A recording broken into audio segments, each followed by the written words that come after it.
Que el Señor fortalezca nuestra fe y nos ayude a honrarle, a estar cada día más preparados, más firmes, más constantes en las cosas del Señor y que nada ni nadie perturbe nuestra fe. Sabemos que vivimos en tiempos difíciles. La Biblia ya lo dice con antelación, que los tiempos finales serían tiempos difíciles, tiempos peligrosos. Como dije el domingo en el mensaje, se lo recuerdo, así como aquel gigante llamado Goliat desafiaba constantemente al pueblo de Israel, hoy en día también nos están buscando las cosquillas, Nos están pinchando y presionando por todas partes, pero los gigantes todos cayeron uno detrás de otro, Es simplemente cuestión de tiempo. Yo quiero llevarles nuevamente al pasaje que leíamos el domingo, que era Primera de Samuel, capítulo 17, donde David, enviado por su padre al campamento donde sus hermanos mayores estaban a punto de enfrentarse con los eternos enemigos del pueblo de Israel, como eran los filisteos. Cuando él llega al campamento, se da cuenta de que la atmósfera, el ambiente, pues está bastante cargado. Hay mucho pesimismo, mucha derrota. Y cuando él pregunta qué es lo que está sucediendo, le informan de que hay un gigante, un paladín de parte de los enemigos que lleva 40 días amedrentando, asustando al pueblo de Dios. Y desde el más grande, el rey Saúl, hasta el más pequeño, nadie se atrevía a dar un paso adelante para solucionar el problema. Bueno, hasta que apareció David. Dice la Biblia que él se ofreció voluntario. A él no tuvieron que presionarlo, a él no tuvieron que decirle, oye, ¿te animas a ir tú contra el filisteo? Sino que él dijo, yo iré. Yo iré, reconozco que este hombre está muy bien armado. De hecho, él describe espada, lanza, jabalina, pero yo no necesito de nada de eso. Yo solamente voy a ir contra él en el nombre de mi Dios. Y en el nombre de mi Dios, yo lo voy a derrotar. Y hace una tremenda declaración, vamos a leerla nuevamente, capítulo 17, verso 45, dice la palabra de Dios así. Entonces David le dijo al filisteo, tú vienes a mí con espada, lanza y jabalina, mas yo vengo a ti en el nombre del Señor de los ejércitos, el Dios de los escuadrones de Israel, a quien tú has provocado. Jehová te entregará hoy en mi mano y yo te venceré, te cortaré la cabeza y daré hoy los cuerpos de los filisteos a las aves del cielo y a las bestias de la tierra, y toda la tierra sabrá que hay Dios en Israel. Y termina diciendo, verso 47, y sabrá toda esta congregación que el Señor no salva con espada ni con lanza, porque del Señor es la batalla y Él os entregará en nuestras manos. Aquí no hay un acto de prepotencia por parte de David, ni muchísimo menos. No hay un deseo de destacar por encima de los demás, de llamar la atención hacia sí mismo, sino más bien todo lo contrario. Lo que él quiere es desviar la atención hacia Dios para que el pueblo de Israel y todos los que estaban por allí y los que iban a oír de este combate supieran que la victoria la había dado el Dios de Israel. No era un pueblo de ateos, pero era un pueblo que no sabía cómo actuar frente a la adversidad. Y hoy en día pasa exactamente lo mismo. Hay gente que lee la Biblia, que se congrega en esta o en cualquier otra iglesia, que lleva años en los caminos del Señor, pero cuando llega un momento puntual a su vida, cuando llega una prueba, un conflicto con la familia, con la economía, con la salud o con lo que sea, pues no saben cómo reaccionar. Y parece ser que este era uno de los grandes problemas que Israel tenía en aquel momento. Sabían ir todos unidos contra un enemigo, pero como los filisteos estaban planteando que solamente uno se enfrentara a Goliat, pues ellos se quedaron paralizados porque no estaban acostumbrados a pelear así.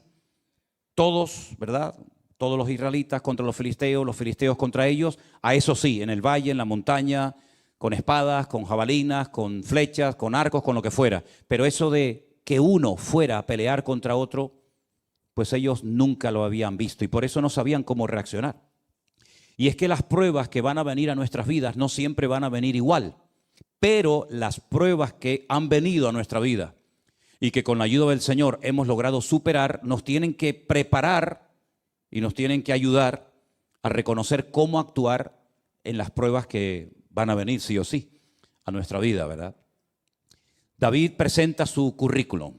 tú tienes un currículum en el Señor, sea pequeño, sea grande, sea visible o no.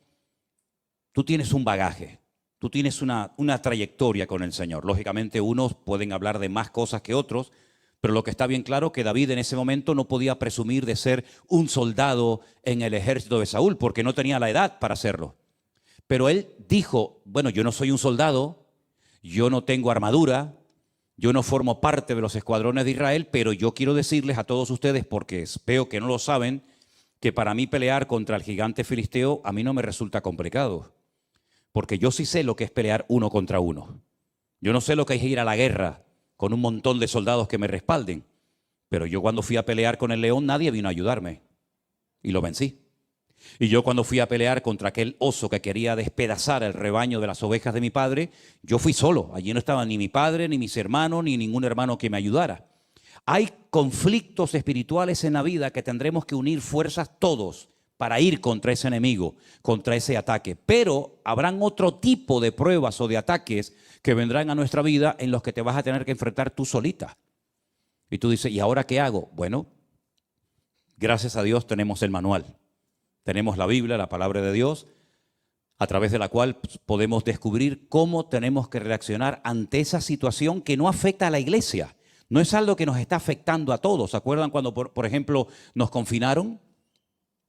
Tuvimos que darle vueltas a la cabeza y decir, bueno, vamos a hacer esto, vamos a hacer lo otro, cada uno en su casa, creamos aquel grupo de WhatsApp y era algo que nos, digamos, que nos afectaba a todos. Pero luego hay muchas cosas que son tuyas, particulares, que no me afectan a mí, o las mías no te afectan a ti.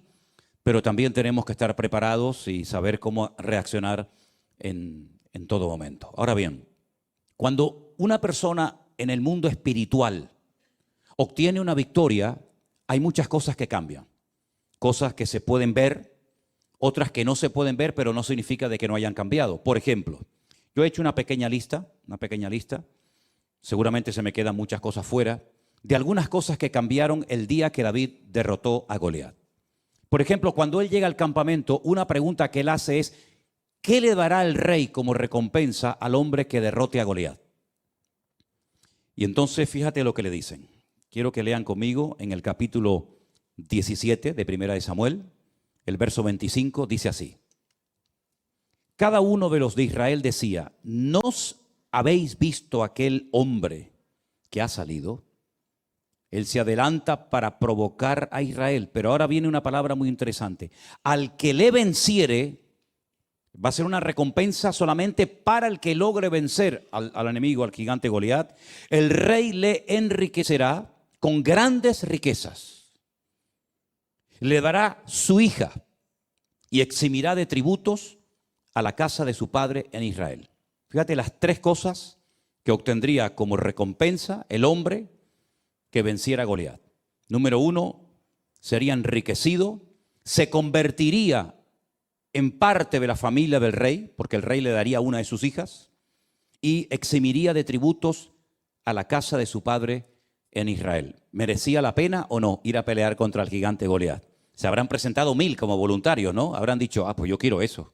Yo quiero ser rico, quiero ser yerno del rey y quiero que además toda mi familia quede excluida de pagar impuestos. Pues la cruda realidad es que no se presentó nadie. La recompensa era extraordinaria, pero los voluntarios brillaron por su ausencia. Solamente David dijo, bueno, pues yo voy a ir a pelear. Pero él no fue a pelear contra el gigante Goliat por la recompensa. Él iba a ir con recompensa o sin recompensa. Él no estaba allí para hacerse rico aprovechando una oportunidad, ¿verdad? Y para bendecir a su familia, librándola de pagar terribles impuestos que tenían que pagar, ¿verdad? Él fue allí porque primeramente su padre lo mandó y él iba a ir porque él en ese momento, ese día, él se sentía como el representante de Dios en el pueblo. No va nadie, no va el rey, no va el hijo del rey, Jonatán o los demás hijos, no va nadie, no van mis hermanos. Bueno, pues voy yo, porque yo entiendo que esta es una oportunidad para que todo mi pueblo y todos los gentiles que están aquí sepan que nuestro Dios es un Dios que marca la diferencia, con recompensa o sin recompensa. Y yo voy allí, y yo le voy a vencer. Y es cuando él hace aquella tremenda declaración. Él no habla de, bueno, tal vez, vamos a ver lo que pasa, que se haga la voluntad de Dios, que sea lo que Dios quiera, en fin. No, él habla con una seguridad tremenda. Es que hay momentos en la vida en el que no te puedes dar el lujo de dudar. Es sí o sí, es vida o muerte, es cara o cruz, no hay vuelta de hojas. Él no dice, bueno, en algún día tal vez vamos a ver si llevas 40 días molestándonos por la mañana, por la tarde y por la noche, pues vamos a ver si poquito a poco. Es que esa batalla no se iba a ganar poquito a poco. Mira, hay cosas en tu vida y en la mía y en la de todos y cada uno de nosotros que poco a poco las vamos a ir superando. ¿Estamos de acuerdo? Hay gente que me dice, bueno, yo tengo este vicio, o yo tengo esta atadura, o yo tengo esta costumbre. Mira, yo voy a ir poquito a poco. ¿Has conocido gente que habla así? ¿Tú eres de los que hablas así? Hay gente que me dice, poco a poco, sin prisa. Un poquito hoy, un poquito mañana. Ahora 3, mañana 2, pasado ninguno, pasado mañana 18. Poquito a poco. Y bueno, si tú te lo quieres montar así, si en vez de ir envenenándote de golpe, te vas envenenando poquito a poco, pues como tú veas, ¿no? Pero es que hay otras cosas en la vida, si quieres llegar a un cierto nivel de madurez, que tienes que vencerlas de golpe. Todo o nada. Y David era un hombre de los que era todo o nada. O yo voy y me mata, o yo voy y lo mato a él. No hay término medio. Porque fíjate que además David hace una cosa muy interesante, y es que él primeramente, antes de matar al filisteo, le lanza aquella piedra y la piedra no lo mató. La piedra lo hirió, dice que se le clavó en la frente y claro, el dolor tuvo que ser tremendo. Una piedra con una honda es como un tiro, pero realmente la piedra no mató a Goliat, lo derrumbó, pero Goliat seguía vivo. Si se lo llegan a llevar los filisteos a su campamento, lo curan y este hombre a los pocos meses o a las pocas semanas está otra vez igual, allí parado, desfallando al pueblo de Israel. Entonces David dice que salió corriendo y con la misma espada con la que quería Goliat matarlo a él, dice que él le cortó la cabeza. Y entonces sí, ya con la cabeza cortada, ya muerto el perro, se acabó la rabia, ¿verdad? Dice que cogió la cabeza y se la enseñó a la gente, dijo, ya está, se acabó.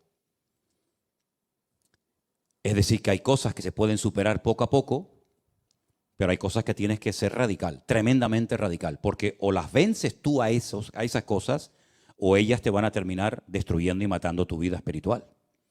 Entonces David entendió que era un día clave en la historia del pueblo de Israel. Hay días en nuestras vidas que son claves. Hay días que marcan algo en el mundo espiritual, que se queda como una especie de marca indeleble en el mundo espiritual, que marcan una diferencia. Por ejemplo, el día que Abraham estuvo dispuesto a sacrificar a su hijo, eso quedó ahí marcado para el resto de la historia.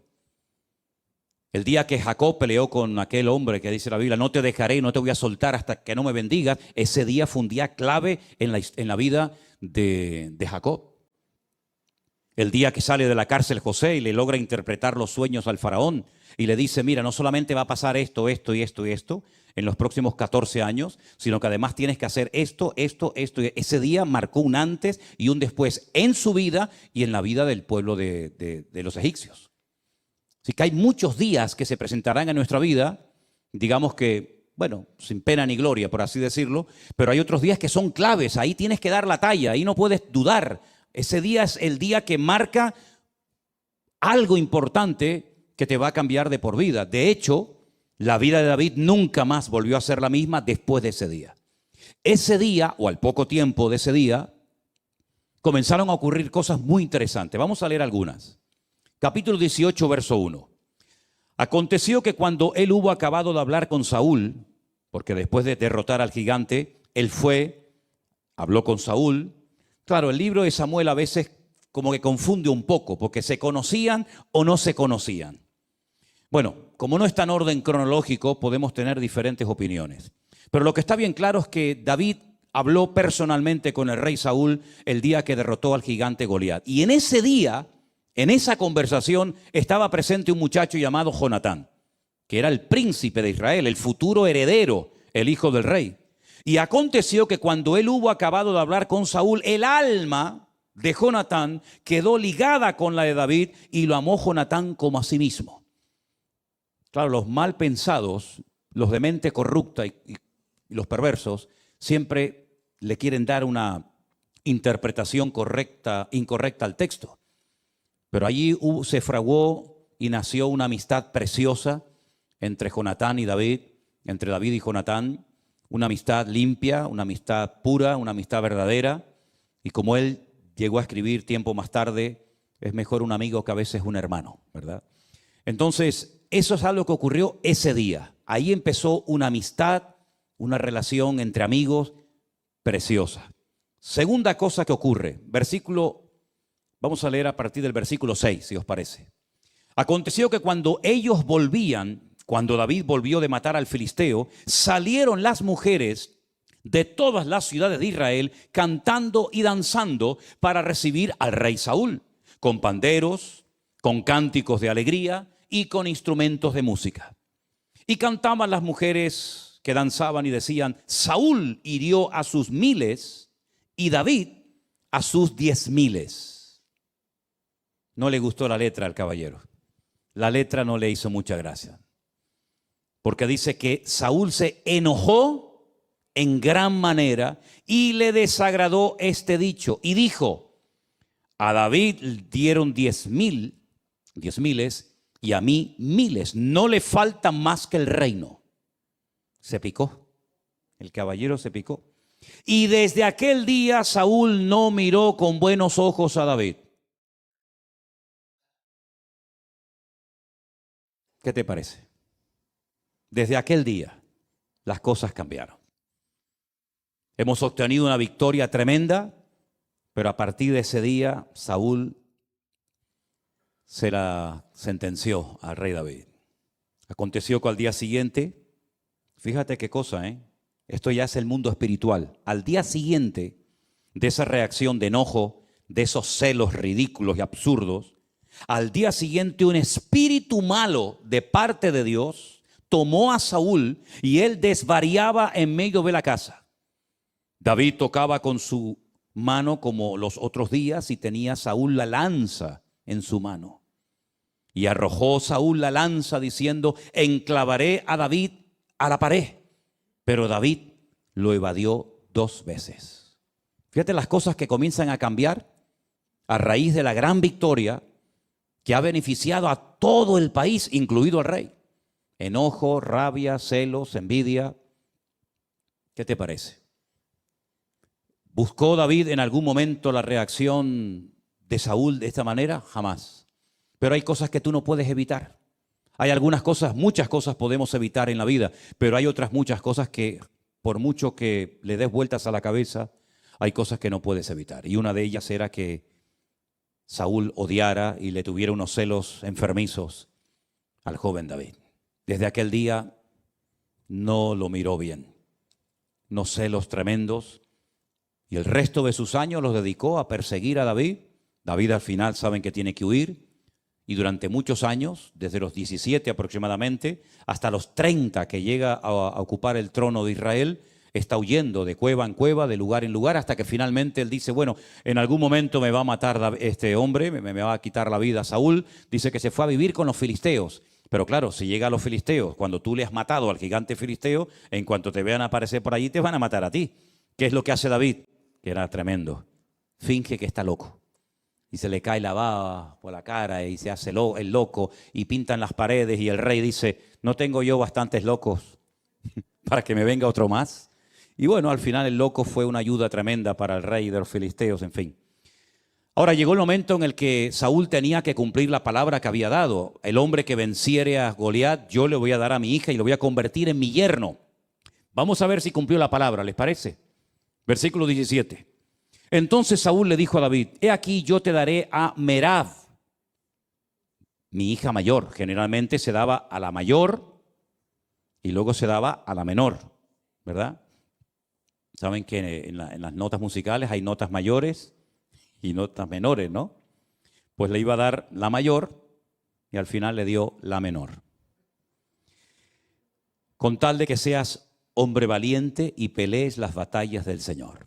Mas Saúl decía: no será mi mano contra él, sino que será contra él la mano de los filisteos. Fíjate tú el plan que comienza a fraguar Saúl para quitarse de medio a David.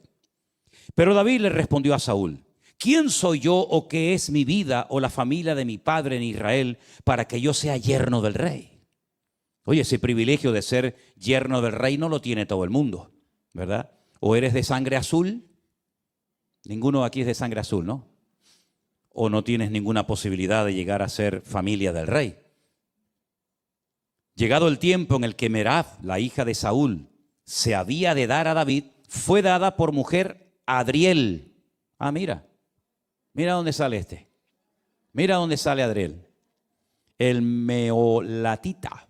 Estudien la historia de este Adriel, por cierto, muy interesante. No tengo tiempo ahora para entrar en eso, pero fíjense por dónde. Pero Mical, la otra hija de Saúl, amaba a David. Y fue dicho a Saúl y le pareció bien a sus ojos. Y Saúl dijo: yo se la daré para que le sea por lazo y para que la mano de los filisteos sea contra él. ¿Me dejan que les diga una cosa? No se sorprendan. Creo que nunca he dicho esto, pero hoy se lo comentaba a Elena y digo: oye, vamos a dejarnos de tener pena y compasión de Saúl. Saúl era malo, Saúl era malo, Yo durante años me daba pena, ¿no? Me daba esa cosita, por esa tristeza por Saúl. Decía: pobre hombre, fíjate tú y tal. Pero es que Saúl era malo. Saúl era malo. ¿Y una persona mala en qué piensa? En cosas malas. Dice la Biblia en Romanos 8, los que son de la carne, ¿en qué piensan? En las cosas de la carne. Y los que son del espíritu, ¿en qué piensan? En las cosas del espíritu. La cabra, ¿dónde tira? Al monte. Así de claro. Saúl era malo, pero sabía fingir y sabía aparentar. Yo te voy a dar a mi hija. Ese privilegio no lo tiene nadie en Israel. Se ve que las dos hijas, la mayor Merab y la menor Mical, en ese momento eran solteras. Y claro, oye, es un detallazo por parte del rey permitirle casarse con una de sus hijas. Entonces él va a quedar bien ante la gente, pero es que en el fondo esa no es la intención de Saúl. La intención es que los mismos filisteos acaben con la vida de David. Y mira lo que él intenta hacer. Saúl le dijo: yo se la daré para que sea lazo, para que la mano de los filisteos sea contra él. Dijo pues Saúl a David por segunda vez: tú serás mi yerno hoy. Mandó Saúl a sus siervos: hablad en secreto a David, diciéndole: he aquí el rey te ama y todos tus siervos te quieren bien. Sé pues yerno del rey. ¿Verdad? Siempre el rey rodeándose de pelotas, siempre rodeándose de gente que le reía las gracias al rey, como hay muchos hoy en día que se juntan con gente que a todo le dicen que sí, ¿verdad? Los criados de Saúl hablaron estas palabras a oídos de David, y David dijo: ¿os parece a vosotros que es poco ser yerno del rey, siendo yo un hombre pobre y de ninguna estima? Des en cuenta, por ejemplo, que David no era una persona pudiente económicamente hablando. David era un simple pastor de ovejas, que encima no eran ni de él, eran de su padre. Era el menor de la familia, no tenía ninguna posibilidad de una buena herencia el día de mañana. Incluso hay comentaristas por ahí que opinan que David fue, concebido fuera del verdadero matrimonio, ¿no? Bueno, sea como sea, el tema es que David jamás se le hubiera pasado por la imaginación llegar a estar emparentado con el rey de Israel, el hombre más importante del país. Y él lo tiene claro, él dice: yo no tengo ninguna posibilidad de llegar a ser el yerno del rey. Pero fíjate qué interesante. Los criados de Saúl le dijeron esta respuesta, le dieron estas palabras, y Saúl dijo: decidle así a David: el rey no desea la dote. La dote era algo muy importante, ¿sabes? Mi hija, para que sea tu hija, me tienes que dar 20 camellos, 30 ovejas, etcétera, etcétera. A mí Matías no me dio nada, por cierto, pero bueno, aún estamos a tiempo. Bueno, me dio un nieto. Ya con eso le perdono. El rey no desea dote, sino, escucha bien, espero que lo entiendas, 100 prepucios de filisteos, que es lo que se le quita al hombre cuando se le circuncida. Quiero 100 de filisteos, para que sea tomada venganza de los enemigos del rey. Pero es que esa no es la verdad. Detrás de esta petición de 100 prepucios, fíjate tú qué cosa pide este hombre. Saúl lo que quería hacer es que David cayera en manos de los filisteos, porque sobra el decir, no me hagan que dé demasiadas explicaciones, pero sobra el decir que para llevarle en una bolsa 100 prepucios de filisteos al rey Saúl, primeramente habrá que matarlos. y después una vez matarlos o dejarlos medio heridos, ¿no? Me tengo que enfrentar a 100 para poder llevárselos al rey Saúl. Porque en el fondo, alguno de ellos lo va a terminar matando. Esto no es como las películas americanas que saben que sale el héroe corriendo por un campo abierto, le disparan 5.000, ni uno le da. Pero él dispara y con una bala mata a 10 de golpe, ¿no? Alguno de los 100 lo va a mutilar o lo va a matar. Y eso es lo que en el fondo Saúl quería. Pero miren cómo era David. Cuando sus siervos declararon a David estas palabras, le pareció bien la cosa. Es que le pareció bien la cosa, increíble. A mí me dicen eso y dice, vete tú a cortarlo, vete tú a cogerlo. Le pareció bien, dice, a los ojos de David, para ser yerno del rey. Y antes que el plazo se cumpliese, David se levantó, se fue con su gente y mató a 200. ¿Cuánto pedía el rey Saúl? 100. Este mata a 200. Los mató, ¿eh? Mató a 200 filisteos y trajo los prepucios de ellos y los entregó todos al rey, a fin de hacerse yerno del rey. Y Saúl le dio a su hija Mical por mujer. Si yo te doy más de lo que tú me pides, 100, toma 200. Y ahora me tienes que dar a tu hija mayor. No, le da la menor, le da a Mical. Pero Saúl, viendo y considerando que el Señor estaba con David y que su hija Mical lo amaba, tuvo más temor de David y fue Saúl enemigo de David. ¿Cuánto tiempo? Todos los días. Todos los días de la vida que duró, odiaba y no podía ver en pintura a David. ¿Qué te parece? El ungido, este era el ungido. Imagínate los que no eran ungidos, ¿no? Este era el ungido de Jehová. Este era el que tenía que ser un ejemplo a la grey.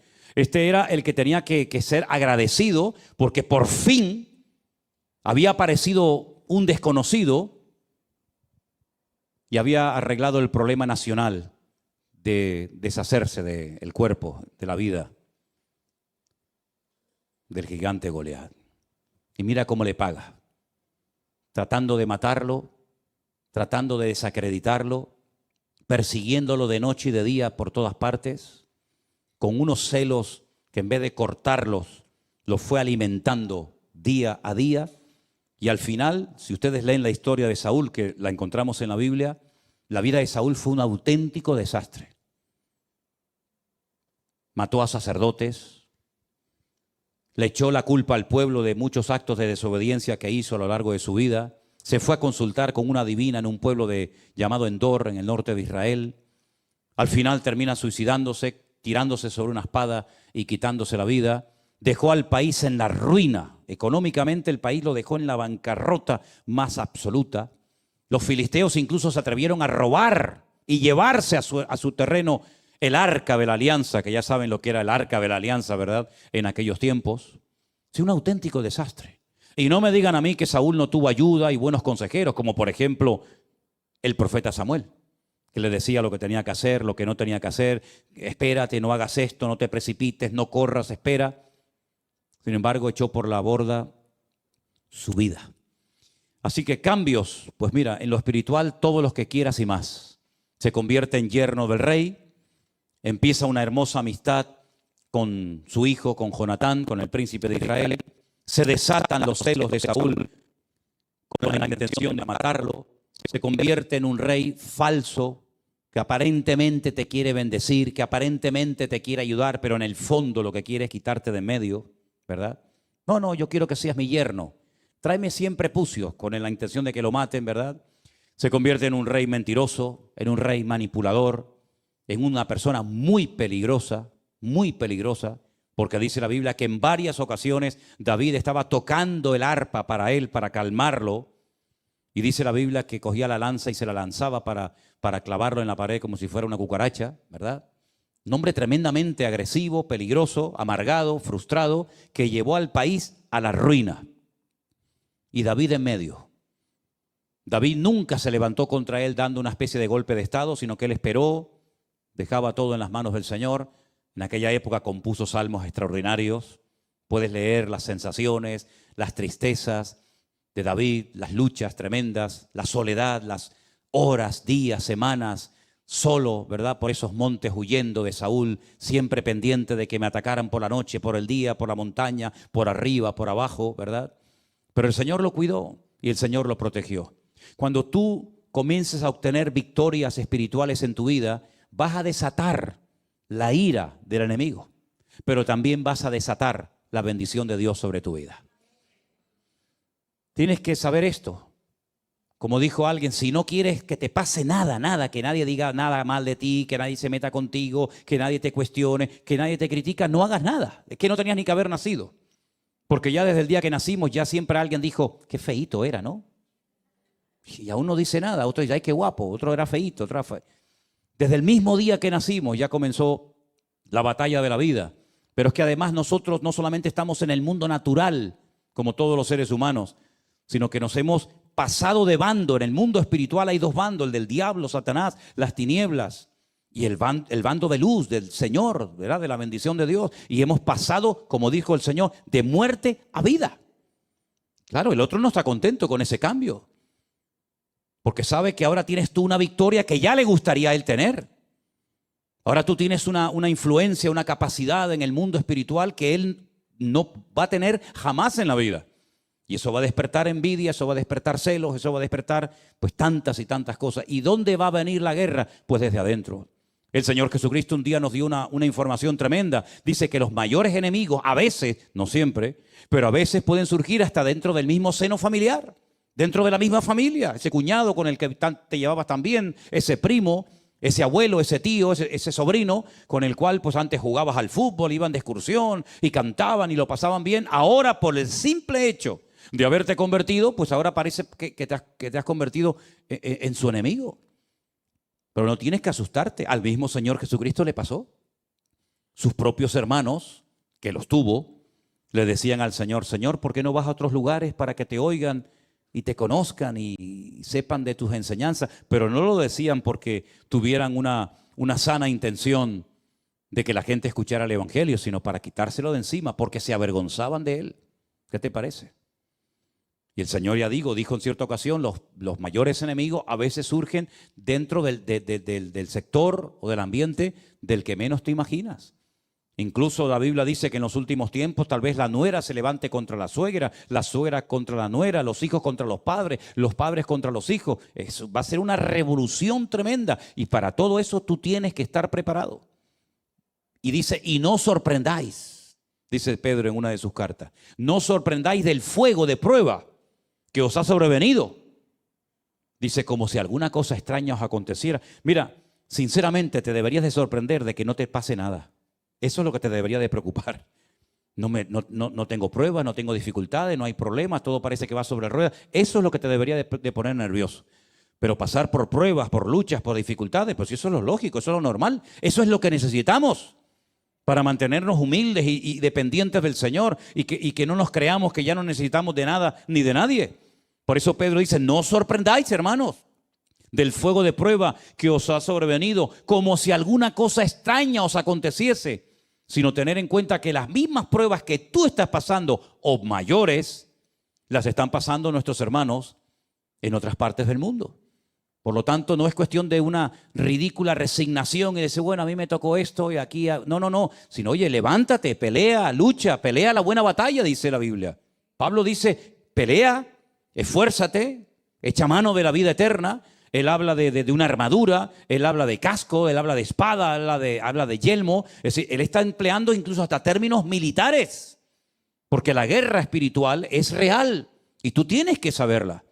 Y no derrumbarte, no venirte abajo y decir, bueno, ¿qué me está pasando? No sé, yo estoy leyendo la Biblia, estoy orando, estoy haciendo las cosas bien. ¿Por qué me pasa eso? Pues precisamente por eso.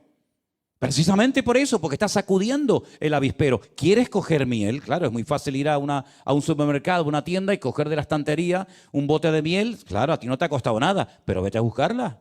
Vete a buscar miel. Hay países donde hay gente que son recolectores de miel y tienen que descolgarse con unas cuerdas tremendas y untarse el cuerpo con barro y llevar antorchas y humo, porque tú te vas a meter en el avispero y le quieres robar a la abeja la miel. Tú date cuenta que una simple cuchara de miel tarda toda una vida, una abeja. Por poco me sale oveja. Una abeja tarda toda una vida para hacer una cucharada de miel y tú se la vas a quitar. Y dices, de eso nada. Y vas a matar a la reina y te vas a meter en el panal. Y salen picados por todas partes. Y hay gente que incluso ha muerto porque son alérgicos, ¿verdad?, a las picaduras de las abejas. Y si tú quieres obtener grandes victorias en tu vida, pues vas a ser picado y vas a ser atacado por todas partes. Pero dice la Biblia, mayor es el que está en ti que el que viene contra ti. ¿Cuántos dicen amén? Así que David supo perfectamente que su vida nunca más iba a volver a ser la misma. Al poco tiempo, por la mala cabeza, por la mala actitud, por los pecados, por la constante actitud de desobediencia de Saúl, Dios dijo, basta. Y esto sí que es terrible. Para mí esto es lo peor que le puede pasar a un ser humano en la vida cuando Dios dice, basta. Y lo ha hecho en varias ocasiones, ¿eh? Lo hizo con Faraón. Lo dijo, ¿no quieres dar tu brazo a torcer y reconocer que todos estos milagros, prodigios, maravillas, estas plagas tremendas son producto de mi intervención? ¿No quieres? Pues ahora yo me voy a encargar de endurecerte el corazón. ¿Quieres ser duro? Yo te lo voy a endurecer como el pedernal. Y no te voy a dar oportunidad ni para que te arrepientas. Fue tremendo. Cuando Dios llega a esos extremos, imagínate. Pues con Saúl llegó exactamente igual. Dijo, Samuel, no ores más por él. Pero no ores más por él. Lo he desechado. Y Dios no dice, bueno, no, te he desechado. Basta, se acabó. ¿Y ahora qué hacemos? Tienes que ir a Belén, a la casa de un tal Isaí, convoca a sus hijos y yo te voy a decir lo que vamos a hacer. Vamos a escoger a otro rey fiel conforme a mi corazón. Todos conocemos la historia, ¿sí o no? Llega a Belén, llega a la casa de Isaí, allí están sus hijos. Él se va a acercar al mayor, que era lo lógico, ¿no? Ungir al mayor, al primogénito, y el Señor le dice, ese no es. Bueno, pues será el siguiente, ese tampoco. Y el otro tampoco. Y al final Samuel está desconcertado, él es profeta, varón de Dios, pero en ese momento como que no tiene mucha luz, que digamos, y le dice al padre, oye, una pregunta, ¿tú tienes a otro hijo? Porque yo he traído aquí el cuerno del aceite especial para derramarlo sobre la cabeza de uno de tus hijos. Tú me has dicho que has llamado a todos tus hijos y a mí el Señor no me da paz con ninguno de ellos. Aquí pasa algo. Y le dice, bueno, es que tenemos a otro. ¿Cómo que tienes a otro? ¿Y por qué no lo has llamado? ¿Qué cosa, no? Ni su propio padre lo llamó. Cuando le dijo Samuel, llama a todos tus hijos. Y a David no lo llamó. ¿Qué te parece? Dile que venga. Porque no nos vamos a sentar a la mesa ni a comer hasta que David venga. Y dice la Biblia que nada más entrar, claro, imagínate las pintas con las que vendría. Un montón de días, semanas en el monte, con un olor terrible, los pelos así como los que tiene ahora mismo un hermano por ahí arriba. Y claro, tú imagínate aquello, decir, ¿y este quién es? ¿Este quién es? ¿De dónde ha salido esto? Si no, este es mi hijo David. Dice, este es David. Y el Señor dice, úngelo, porque ese es el rey, el futuro rey de Israel. Es impresionante, hermanos, cómo Dios rompió todos los patrones, todas las normas de la época para ungir al que nadie, ni siquiera su propio padre, contaba con él. Y a partir de ese día dice que Dios cambió su corazón, mudó su corazón, y el Señor comenzó a bendecirlo y a prepararlo y a ungirlo. Pero claro, si quieres ser rey, lo primero que tienes que hacer es conocer tu país. Y lo vas a conocer, ya verás que lo vas a conocer, pero bien, bien que lo vas a conocer. Vas a conocer hasta dónde se ocultan las ratas. Vas a conocer el país, pero palmo a palmo. Ese sí que fue un Rambo verdadero, ¿eh? Y comenzó desde prácticamente a los pocos días, ya digo, 17, 18 años como mucho, hasta los 30 años, huyendo de un lugar a otro, con un calor que hace en esos lugares donde él se escondía. Fuimos un día a la cueva de Engedi.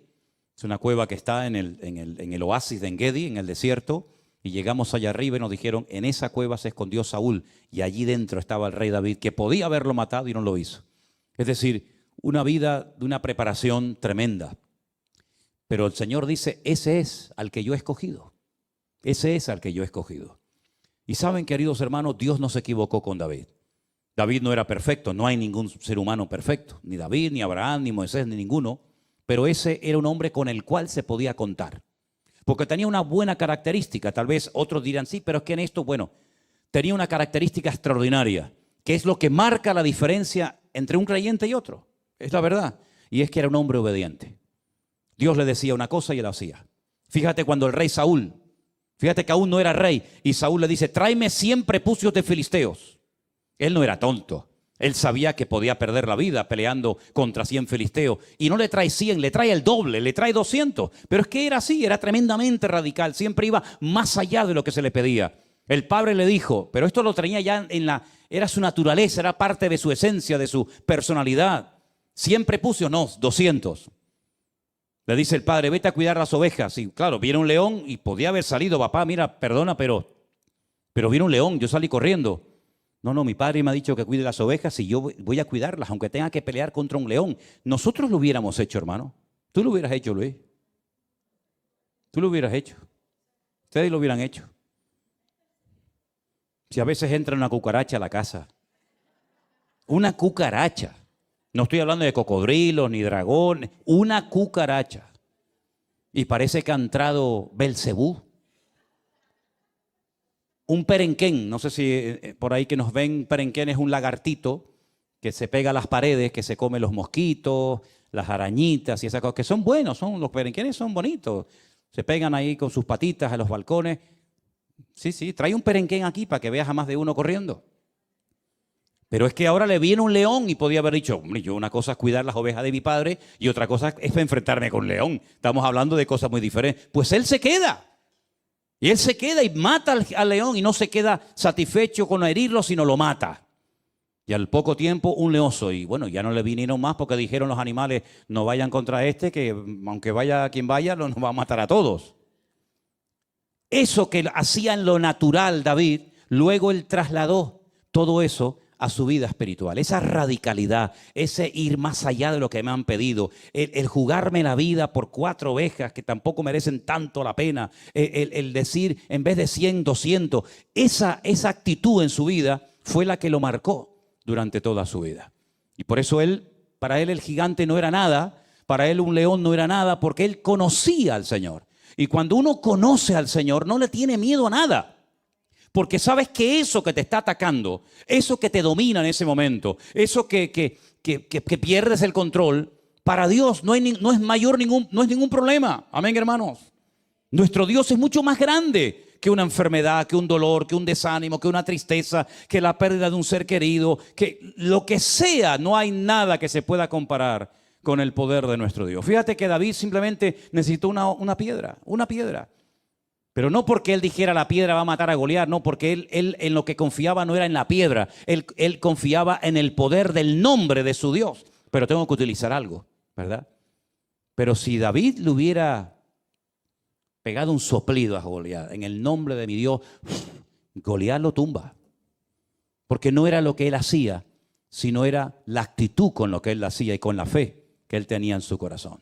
Entonces todos nuestros actos en la vida, todas nuestras palabras, todas nuestras decisiones tienen que estar empapadas y respaldadas por decisiones de tipo espiritual. Cuando tú quieres vencer un vicio, cuando tú quieres dejar un hábito, cuando tú quieres superar un dolor, una pérdida, un desánimo, una enfermedad o lo que sea, lo que en el fondo te tiene que motivar no es, bueno, ya vencí yo esto, ya me pongo ya la medalla, ¿no? Sino que es una oportunidad para demostrar el poder de nuestro Dios. Y nosotros deberíamos estar dispuestos a hacer cualquier cosa con tal de que a Dios se le reconozca en ese colegio, en esa universidad, en esa oficina, lo que sea.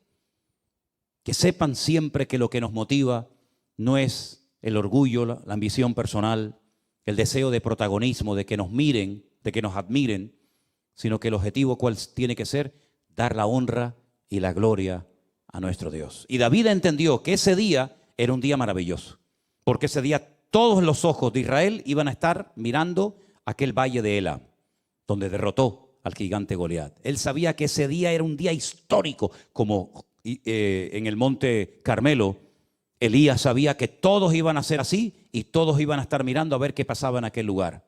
Hay momentos en los que todos van a estar mirando, y es el examen, es el test, es la prueba por la cual tendrás que pasar y sacar buena nota para que al final la gloria y la honra se la lleve el Señor. Así que en vez de quejarte, en vez de asustarte, en vez de salir corriendo, dice, no, momento. Yo tengo una oportunidad de oro para demostrar que mi Dios es diferente. ¿Qué es lo que usted me ha dicho que tengo? ¿Esto? ¿Esto es lo que usted dice que tengo? Muy bien, perfecto. Démelo. Te pones de rodillas en tu habitación. Hazme caso, por favor. Hazlo, que funciona. Señor, mira lo que me dijo que me quedan 3 meses de vida. Mira las analíticas, mira los exámenes que me han hecho. Estos, que son los que han estudiado, los que han estado años y años para sacar esta conclusión, me dicen que yo, que soy tu propiedad y que soy tu hijo, me dan 3 meses de vida. Señor, qué bueno sería que tú hicieras un milagro en mi vida para que yo mañana vaya a estos y les diga, vengan un momentito. ¿Qué me dijeron ustedes aquí hace 6 meses? ¿Que me iba a morir? ¿Cuánto tiempo llevo de vida? 18 años. Entonces, en otras palabras, utiliza tus circunstancias presentes para demostrarles que el poder de tu Dios es más grande que todo lo que te hagan o todo lo que te digan. Y otra cosa, y si por lo que sea tú decides que lo que dijeron estos señores se cumpla, pues muchísimas gracias porque dentro de 3 meses estaré con mi Señor. Ustedes seguirán rompiéndose la cabeza, pero a mí simplemente lo que me han dicho es la fecha con la que me voy a reunir con Él. Pero si pudiéramos de alguna manera utilizar estas circunstancias aparentemente duras, difíciles o amargas para demostrarle a estos que dicen que todo esto es mentira, que Dios no existe, que el hombre viene del mono, etcétera, etcétera. Si pudiera, Señor, utilizar estas circunstancias para demostrarle a esta gente tu poder, por mí encantado de la vida, Señor. Como yo le dije aquí en este cuarto, en esta habitación que está aquí atrás, el día 14 de marzo del 2020, cuando salió en la televisión el presidente de este país y dijo, se decreta el estado de alarma o de emergencia, como sea, nadie puede salir. Yo me puse ahí de rodillas y mi Dios lo sabe y le dije, Señor, ahora tienes una oportunidad impresionante, maravillosa, para demostrar que esta obra es tuya, Señor. Aquí no va a venir gente, yo no sé durante cuánto tiempo, un domingo, 2, 3, 4, 5, nadie lo sabía. Yo pensaba, bueno, 2, 3 domingos, nada. Cerramos el rastro, aquí no podía venir nadie y el Señor comenzó a sorprendernos con auténticos milagros hasta el día de hoy. Hasta el día de hoy. Algunos me decían, bueno, cuando termine la pandemia ya verás que todo. Digo, que no. Porque Dios dijo ahora. Y hasta que venga el Señor, la bendición no va a menguar. El aceite no va a menguar. Juntamos latas vacías, que somos nosotros, y le dijimos, Señor, ahora, cuando no hay recursos, llénalas de aceite, y el aceite no ha menguado hasta el día de hoy, porque ese es nuestro Dios. Cuando otras iglesias de miles y miles de miembros, y sé lo que digo,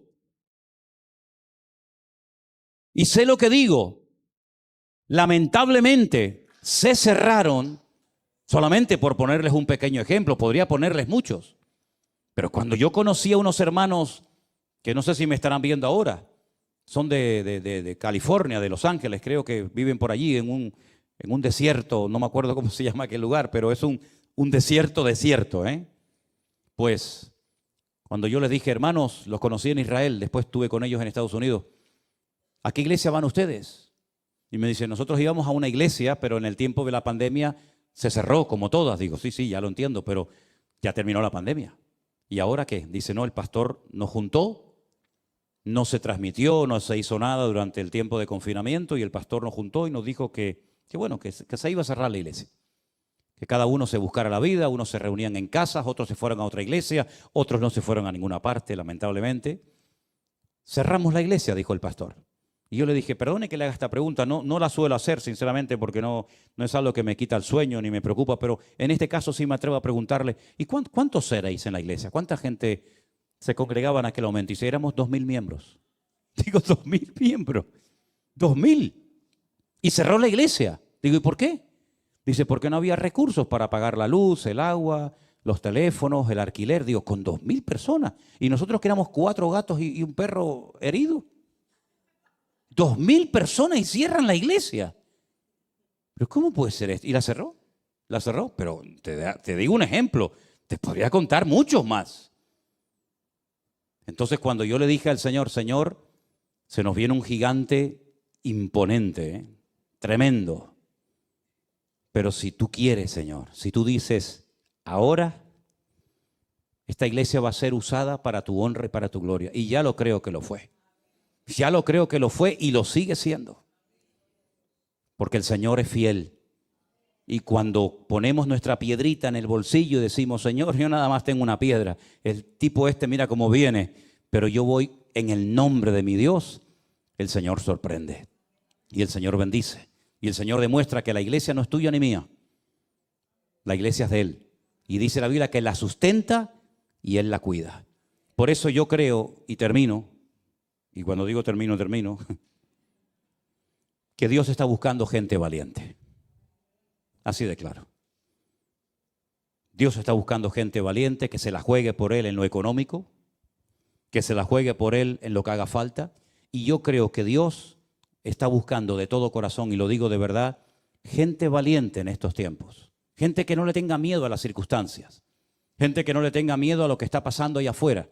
Gente que le crea a Dios y que diga, Señor, yo te creo a ti. Y si tengo que comer una cebolla sola, un pan todas las noches debajo de un puente, yo lo voy a hacer, pero yo voy a seguir sirviéndote. Yo creo que Dios, a ese tipo de gente, Dios la honra y Dios la bendice y Dios la prospera. Y yo espero que entre nosotros, todos nosotros podamos decir, nosotros somos los valientes del pastor Manolo Sierra. Porque no se olviden ustedes que David sí era muy ungido, muy poderoso, pero hay una lista que dice los valientes de David. A mí me gustaría tener una lista de los valientes. Y espero que todos ustedes formen parte de esa lista. Amén, hermanos. Cierra tus ojos ahí donde estás, por favor. Repite hoy lo que confesaste el domingo. Señor, yo confieso en fe que mi enemigo, mi gigante, ha sido derrotado y vencido en el nombre de Jesús. Llámese como se llame. Este se llamaba Goliat. El tuyo no sé cómo se llama, pero menciónalo, nómbralo. Este gigante que es, etcétera, lo que sea, en el nombre de Jesús hoy caes y nunca más volverás a levantarte y amargarme la vida. Porque hoy te derroto en el nombre de mi Dios. Tú vienes contra mí con exámenes, con radiografías, con insultos, con palabras, etcétera. Pero yo vengo en el nombre de Jesús contra ti. Y el Señor te ha entregado en mi mano. Y voy a dormir en paz. Dilo conmigo, yo voy a dormir en paz a partir de hoy como un niño pequeño que no lo perturba nada, que solamente se despierta para ver el rostro de su papá o de su mamá. Pero no lo despierta un bebé. Los precios que suben o que bajan, el precio del petróleo, la bolsa, las guerras, no. A un niño pequeño solamente lo despierta el deseo o de comer o de jugar con su papá y con su mamá. Y cuando ve el rostro de su padre y su madre, su rostro se ilumina, porque ve al que ama. Ahí está, siempre ahí está, para acariciarlo, para besarlo, para jugar con él. Esa es la ilusión con la que tenemos que vivir nuestra comunión con el Señor cada día. Señor, a mí no me va a perturbar ni a quitarme la paz, nada ni nadie, sino que yo me voy a despertar y lo único que quiero es decirte, te alabo. Tú eres santo, Señor. Santo, santo Dios Todopoderoso. Aleluya. En mis circunstancias, en mi enfermedad, en mi soledad, en lo que sea, yo me gozo porque los gigantes han sido vencidos en la cruz del Calvario. Todos fueron vencidos en el nombre, sobre todo nombre de Jesús. Así que una vez más, confiesa tu victoria. Confiesa la victoria que el Señor te ha dado. Yo soy más que vencedor, aleluya. Tal vez no te sientes como tal, pero no importa lo que te sienta. Di lo que el Señor dice que tengas que decir. Diga al débil, fuerte soy. Él renueva las fuerzas del que no tiene ninguna. Correrán y no se cansarán. El sol no te fatigará de día, ni la luna de noche. Por un camino vendrán y por 7 huirán. ¿De dónde vendrá mi socorro? Mi socorro siempre vendrá del Señor. Porque sus ojos están abiertos de día y de noche, y mi pie no tropezará ni resbalará. Porque Él me cuida, me guarda, me bendice, me sustenta, me protege. me unge. Y Él guarda cuando salgo y Él guarda cuando entro, cuando me levanto y cuando me siento, cuando camino y cuando duermo. El Señor está a mi lado. Caerán por un lado, caerán por otro lado, pero yo estoy firme, parado en la roca eterna que es Jesucristo. Aleluya. Yo estoy parado en esa roca y vendrán vientos, vendrán tempestades, vendrá lo que venga, lo que sea, pero mi casa permanecerá porque yo he puesto mi fe y mi confianza en el eterno Dios, aleluya, al cual le doy la honra y la gloria en este momento, mi Dios. Y cuando el enemigo ve a un pueblo unido, a un pueblo que tiene las ideas claras, que pone su confianza en Dios y en su palabra, teme y sale corriendo porque sabe que contra ese pueblo, contra esa casa, no puede hacer absolutamente nada. No dejen de alabar a Dios en medio de las circunstancias. No dejes de gozarte y de alegrarte en medio del dolor, en medio de la lágrima, no importa, porque esa es la mejor agua para regar la bendición de Dios. Señor, en el nombre de Jesús anhelamos tu bendición. Como tu siervo Jacob la anhelaba y la quería, nosotros te pedimos, bendícenos en esta noche. Bendícenos, Señor. Bendice mi familia, bendice mi cuerpo, mi mente, bendice mi vida, bendice mi economía, bendice todo lo que tengo y todo lo que soy. Que por todos los poros de mi piel salga bendición de Dios. Y a esos que critican, a esos que murmuran, a esos que ponen obstáculos, Señor, nos reímos porque tu palabra dice que tú llenarías nuestra boca de risa y dirían entre las naciones, grandes cosas ha hecho el Señor en estos. Y yo te pido, Señor, que esa promesa que tú nos diste la veamos cumplida cada día, que sigan diciendo entre las naciones de la tierra, grandes cosas ha hecho el Señor en ellos. Llena nuestra boca de risa y nuestra lengua de alabanza. Bendito seas, oh Dios, santo, santo, sublime Dios eterno. Levanta tus manos al cielo, ponte de pie y dile, Señor, gracias. Cuando ese gigante cayó a tierra tuvo que ser algo tremendo. Como tuvieron que quedar los filisteos asombrados, porque aquel jovencito sin espada, sin jabalina, lo derrotó en el nombre de su Dios. Los filisteos ya no existen, mis hermanos. Desaparecieron de la historia. Ya no hay filisteos. Ya no hay gigantes. Pero sí hay un pueblo que se llama Israel, que es un testimonio viviente al mundo entero de que Dios es un Dios todopoderoso. Todo lo que se levantaron contra el pueblo de Dios han desaparecido de la historia. Egipcios, babilónicos, medos persas, griegos, romanos, filisteos, amorreos, jebuseos, hititas. Todos los enemigos que se han levantado contra el pueblo de Dios han desaparecido, aunque decían que no iban a morir y a desaparecer nunca. Los que permanecen son aquellos que tienen su mirada y su confianza en Jehová su Dios. Aleluya. Porque aunque un ejército acampara contra nosotros, no temerá nuestro corazón. Porque tú eres mi luz y mi salvación. ¿De quién temeré? ¿De quién temeré, Señor? Aleluya.